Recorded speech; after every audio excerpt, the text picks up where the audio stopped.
Maritime Made on Eastlink TV is presented in partnership with Nova Scotia Business Inc. novascotiabusiness.com.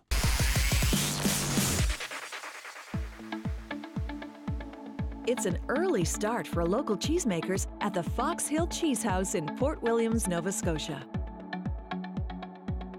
Milk from the 80 resident cows on Fox Hill Farms is pumped into the pasteurization tank. An agitator keeps the milk moving so it doesn't burn.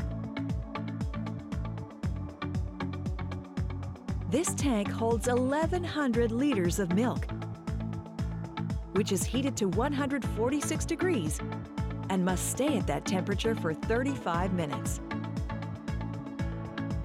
After the 35 minutes, the milk is cooled to 93 degrees. The production manager prepares the heat chart, which monitors time and temperatures. The needle on the monitor mirrors what is happening in the pasteurization tank.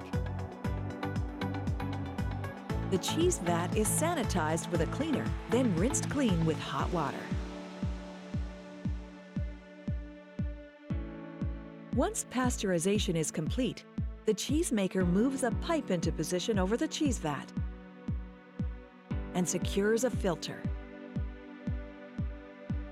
A pump is activated and the cooled pasteurized milk first fills two 100-liter barrels and then fills the cheese vat. The milk in the barrels will become quark cheese, and the milk in the cheese vat will be made into garlic chive Gouda and cheese curds. The cheesemaker activates the agitator, then adds the bacterial culture and stirs it into the milk. The culture starts working right away. The bacteria latches onto the proteins in the milk and starts to turn it into cheese. The milk is measured to confirm the volume in the vat. The cultures are starting to turn the milk into a creamy texture. While the milk culture activates, the cheesemaker prepares the cheese molds.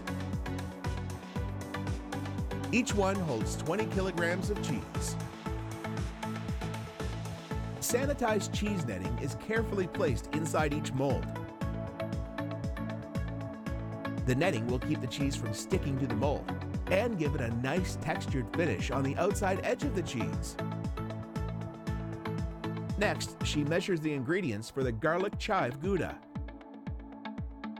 Minced garlic, garlic powder, then chives are added to the pot of water, stirred together and brought to a boil.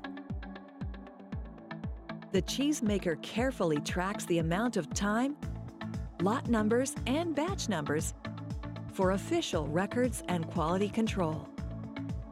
Next, a small amount of rennet is prepared with water. Along with a tablespoon of bacterial cultures, the rennet is added to each barrel of quark. The lids are secured on the barrels, and this mixture will coagulate until tomorrow morning, when it will be packaged. After 45 minutes, water is added to measured rennet and calcium chloride. It's then poured into the cheese vat.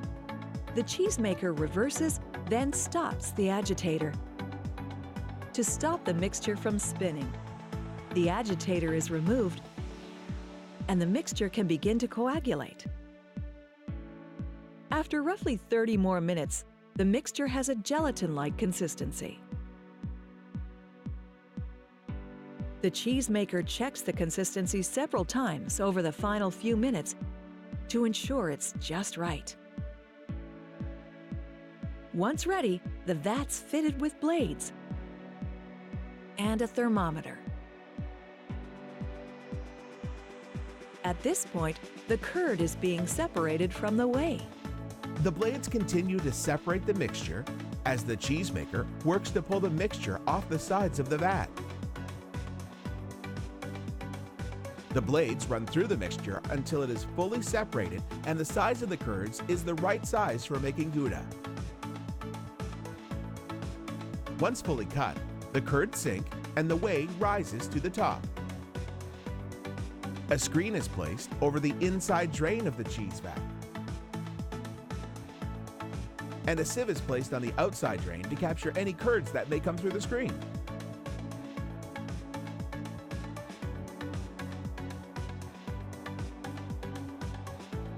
Now, hot water is added to the curds. It shocks or cooks the curds. The blades mix the hot water evenly through the mixture. The curds need to be 36 degrees Celsius for 10 minutes. The blades are stopped, and the cheesemaker tests the curds for readiness. When the curds form into a ball and keep that shape, then the curds are done. Next, the curds are scooped up in fine mesh hoops, carefully drained, then poured into the prepared molds.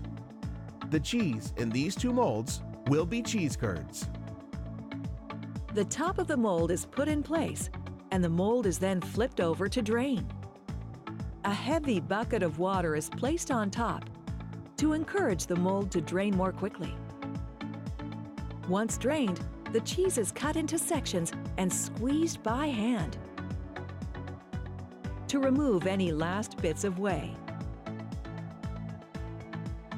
Each piece is then processed through a mill to create the proper cut for delicious fresh cheese curds.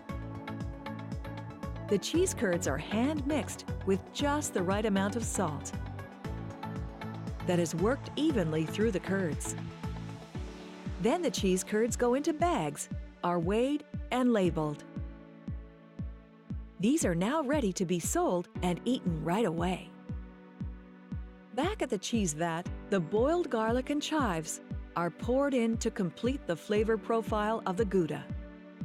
The agitator is attached, and the added flavors are thoroughly blended.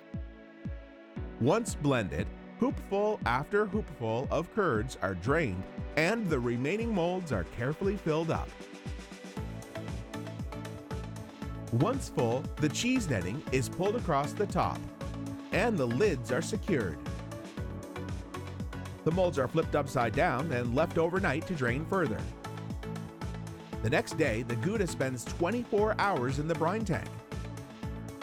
Once removed, it is set on a drying table for 4 hours before it is off to be packaged.